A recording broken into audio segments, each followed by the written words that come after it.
साधु नमो नमो निरंजनम नमस्कार गुरुदेवता वंदनाम सर्वसाधवा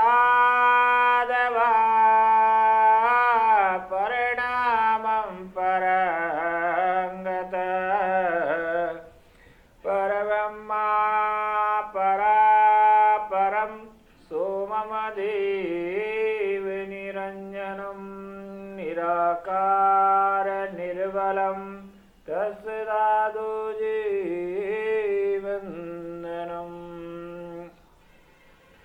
गुरुदेव भगवान की जय, दादू दयाल जी महाराज की जय, निरंजन निराकार की जय।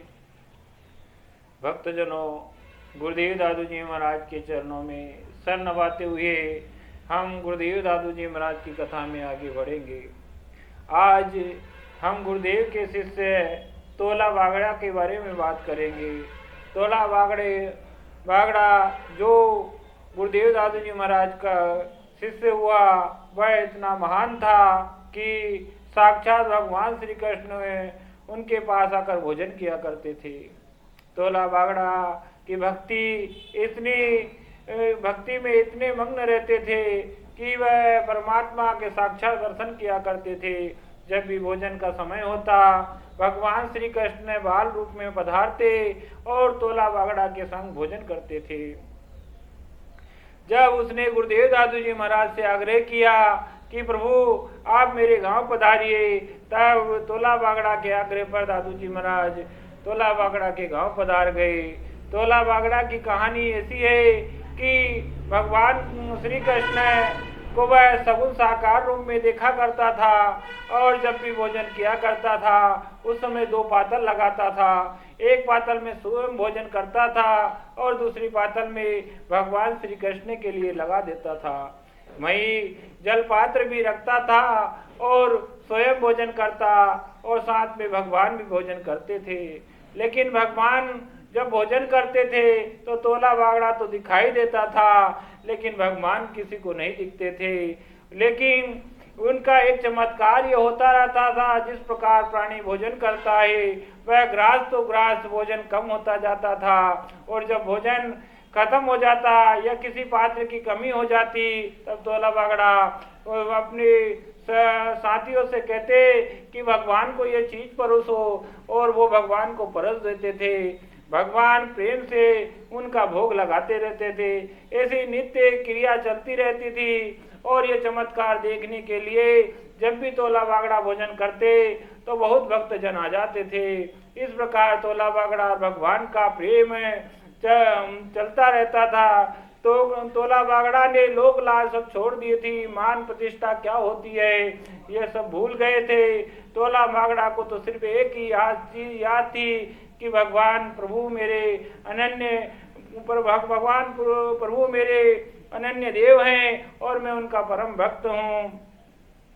इस प्रकार तोला बागड़ा भगवान से अथाह प्रेम करता था, लेकिन गुरु की कमी होने के कारण वह उस मार्ग में ज्यादातर प्रदर्शित नहीं कर पाता था, और वैकुंठ धाम का जो रास्ता परमात्मा का दिखाया हुआ है उस रास्ता पर सफल नहीं हो पाता था। उसकी भक्ति, उसका प्रेम, उसका मन का था, उसे रास्ता दिखाने वाला कोई नहीं था। जब भगवान ने सोचा कि तोला बागड़ा किसी और की बात तो मानेगा नहीं, मैं स्वयं ही इसे उपदेश करता हूँ। जब भगवान नारायण ने श्री कृष्ण बाल रूप जब उनके पास भोजन करने आए तब उन्होंने कहा कि संत प्रभु श्री गुरुदेव दादू जी महाराज को तुम गुरु बनाओ और उनके बताए हुए रास्ते पर चलो तो तुम्हारा उद्धार हो सकता है, मैं तो तुम्हारे साथ हूँ ही।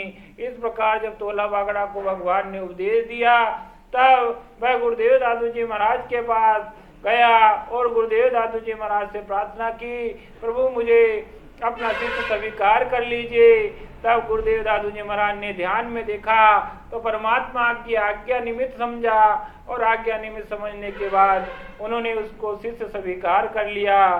शिष्य स्वीकार करने के बाद उन्होंने अपनी साधना पद्धति बता दी और किस प्रकार निर्गुण परमात्मा का भजन किया जाता है वह साधना पद्धति का पूरा उपदेश दिया, सत्य राम मंत्र दिया और भगवान श्री कृष्ण का गूढ़ रहस्य बता दिया कि परमात्मा गुरु के वचनों पे कैसे बनते हैं, वह सारा रास्ता दिखा दिया। इस प्रकार तोला बागड़ा को उपदेश देकर गुरुदेव दादू जी महाराज ने भगवान ने जो उन्हें उपदेश दिया था, भगवान ने जो आज्ञा दी थी वह आज्ञा निभाई और तोला बागड़ा का कल्याण कर दिया। गुरुदेव दादू जी महाराज तो सबका कल्याण करते थे और परमात्मा के इस भाव से बहुत प्रसन्न होते थे और मन ही मन मुस्कुराते थे कि प्रभु आपने दया करी, मैं तो दीन हूँ, दुखी हूँ, आप ही मेरे पर दया कर सकते हो, आप ही सर्वसार्थ हो, दया करे तब अंग लगावे, भक्ति खंडित देही।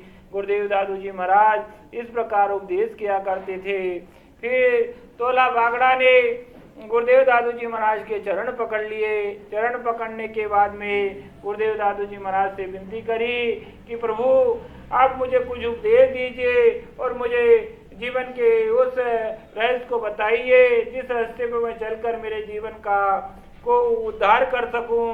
तब गुरुदेव दादू जी महाराज ने उपदेश दिया कि स्वार्थ निमित्त जो कार्य किया जाता है वह स्वार्थ अपने निमित्त होता है, भक्ति के निमित्त कभी नहीं होता। तो सिर्फ एक ही काम करना, कभी किसी भी चीज का अहंकार ना करना और परमात्मा के निमित्त सभी चीजों को अर्पण कर देना, यहाँ तक कि तुम्हारा शरीर भी परमात्मा के निमित्त लगा देना। इस प्रकार का उपदेश सुनकर तोला बागड़ा धन्य हो गया। उसके बाद में गुरुदेव दादू जी महाराज तोला बागड़ा को आशीर्वाद देकर आमेर को लिए प्रस्थान कर गए। इस और गुरुदेव दादू जी महाराज के शिष्यों में से तोला बागड़ा 27वां शिष्य हुआ और आगे जाके वह एक महान संत के रूप में प्रभावित हुआ, जो आज भी तोला बागड़ा के राजस्थान क्षेत्र में नाम चलता है। भक्तजनों 2, 4, 6 जगह दादू जी महाराज के आशीर्वाद से आमेर के आसपास तोला बागड़ा की समाधियां और ध्यान स्थल की जो तपोभूमियां हैं आज भी विद्वान हैं, आप लोग जाकर दर्शन कर सकते हो। इसी के साथ में आगे कथा में प्रवेश करते हैं। गुरुदेव दादू जी महाराज तो सबका कल्याण कर रहे थे। तोला बागड़ा को उपदेश देकर दादू जी महाराज आमेर पहुंचे। आमेर में जब सभी भक्तों ने सुना कि दादू जी महाराज आमेर आ गए हैं तो सभी लोग उनके दर्शन करने के लिए आमेर आने लगे। जब आमेर में भक्तजनों की भीड़ लगी तो एक ब्राह्मण जो गुरुदेव दादू जी महाराज से ईर्ष्या करता था और लोगों के द्वारा उन्होंने बातें सुन रखी थी, इसलिए वह क्रोधित रहता था। तो वह गुरुदेव दादू जी महाराज के आश्रम में आया। उस समय गुरुदेव दादू जी के महाराज के शिष्य वहाँ पर विद्वान नहीं थे, सब अपने अपने कार्यों में लगे हुए थे। वह गुरुदेव दादू जी महाराज को गालियाँ देने लगा। जब गुरुदेव दादू जी महाराज को वह आसीम गालियाँ देने लगा तब एक भक्त वहाँ बैठा हुआ था जिससे सहन नहीं हुआ। तब वह गुरुदेव उससे कहने लगा कि हे मूर्ख, तू ये क्या करता है? संतों को कोई गाली देता है क्या? तू तो अधर्म का काम कर रहा है और ब्राह्मण होकर ऐसा काम करेगा तो नरक में पड़ेगा। और दादू जी महाराज को क्यों गाली देता है? दादू जी महाराज ने तेरा क्या बिगाड़ा है? पर वह गालियां देना नहीं रुका। तब उसने कहा, प्रभु ये आपको गालियां दे रहा है और आप मुस्कुरा रहे हो, आप कुछ नहीं कह रहे हैं। तब दादू जी महाराज ने कहा कि भाई ये मुझे गाली नहीं दे रहा है, मेरे नाम के अनेक दादू हैं, मैं अकेला ही दादू नाम का नहीं हूँ, ये किसी और को गाली देता होगा। तब दादू जी महाराज के ये वचन सुनकर उसको और क्रोध आया और उसने कहा मैं किसी और को गाली नहीं दे रहा हूँ, मैं तेरे को ही गाली दे रहा हूँ। इस प्रकार दादू जी महाराज को अपशब्द कहता हुआ वह गाली देना चालू कर दिया। जब गुरुदेव दादू जी महाराज ने कहा ये मानने वाला नहीं है, तब उन्होंने एक चादर झटकारी और चादर को बिछा दिया और कहा तेरे पास जितनी गालियां हैं तू देता जा, मैं लेता जाऊंगा। और इस प्रकार प्रसन्न होकर दादू जी महाराज मुस्कुरा रहे थे और वो गालियां दे रहे थे। भगवान का भजन इधर गुरुदेव दादू जी कर रहे थे, वो गालियों का प्रसाद बांट रहा था। जब ये लीला देखकर वह हार थक गया और अपने घर को चला गया। जब घर जाने के बाद जब उसने अपने घरवासी और बुजुर्गों से बात करी कि आज दादू जी को मैंने बहुत गालियां दी, पर दादू जी महाराज ने क्रोध नहीं किया। तब बुजुर्गों ने कहा, तूने यह अनर्थ किया है, लोगों के बहकावे में आकर दादू जी का अपमान किया है, तूने दादू जी का अपमान किया, क्या उनसे क्षमा नहीं मांगी? तो क्या मैंने क्षमा तो नहीं मांगी, लेकिन गुरुदेव का धैर्य देखकर मैं दंग रह गया। मैं उकसाना चाहता था कि कहीं न कहीं दादू जी क्रोध करे, पर दादू जी ने ऐसा नहीं किया। अब उसके लिए मैं दंड का पात्र हूँ। तब बुजुर्गों ने कहा, कोई बात नहीं, कल हम सब चल के गुरुदेव दादू जी महाराज से क्षमा मांगेंगे, उनसे प्रार्थना करेंगे कि प्रभु हमें माफ कर दे, हम लोगों के बहकावे में आ गए हैं। इस प्रकार उन्होंने कुछ प्रसाद बनाया और सब पूरा कुटुंब परिवार सहित सबको लेकर वह गुरुदेव दादू जी महाराज के शरण में चला गया। गुरुदेव दादू जी महाराज के शरण में जाने के बाद दंडवत प्रणाम किया। प्रणाम करने के बाद में मैं बैठ गया। वह व्यक्ति भी वहीं बैठा था जिसके सामने वह गाली दे रहा था और जिसने उसे रोका था। तब वह गुरुदेव दादू जी महाराज से कहने लगा, प्रभु ये व्यक्ति कल आपको गालियां दे रहा था और आज आपके लिए प्रसाद लेकर आया है, इसका प्रसाद नहीं लीजिएगा। तब उसने गुरुदेव दादू जी महाराज ने उस व्यक्ति को लक्ष्य करके कहा कि भाई इसके पास जो गाली थी वो हमने ले ली, तो इसके प्रसाद लेने में क्या बुराई है? परमात्मा सबका कल्याण करते हैं। यह उद्देश्य यह भाव देखकर वह रोने लगा और गुरुदेव दादू जी महाराज के चरणों में गिर गया और क्षमा मांगने लगा। प्रभु मुझे माफ करिए, मैं तो भटक गया था, मेरा रास्ता अलग हो गया था, मैं लोगों के बहकावे में आ गया था, इसलिए मुझे माफ करिए। सब ग्रह वालों ने भी गुरुदेव दादू जी महाराज से प्रार्थना करी। इस प्रकार गुरुदेव दादू जी महाराज की लीला अखंड चलती रही। दादू जी महाराज तो सबका कल्याण करते रहे।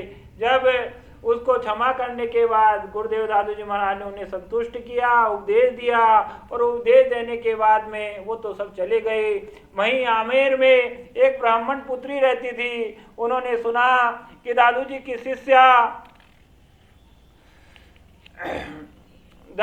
शिष्या सभा कुमारी और रूप कुमारी दोनों ब्रह्मचारिणी हैं और एक महान योगिनी के रूप में हो गई हैं, जिनका ब्रह्मचार्य की गिनती नहीं की जा सकती, जिन्हें लोग की देवी के समान पूजते हैं, उनके दर्शन करना मुझे जाना चाहिए। तब पंडित की पुत्री उन देवियों के दर्शन करने के लिए गुरुदेव दादू जी महाराज के आश्रम पधारी और आश्रम में उन दोनों को से मिलकर उन्होंने प्रणाम किया और उनका उपदेश सुनकर वह संतुष्ट हुई और उसने संकल्प किया कि मैं भी आजीवन ब्रह्मचारी रहूंगी और निरंजन ब्रह्मा का भजन करती रहूंगी।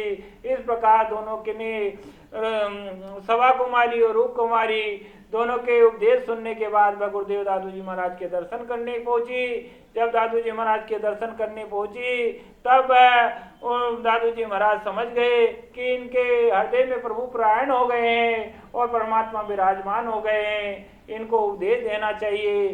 तब गुरुदेव दादू जी महाराज ने एक पद गा के सुनाया।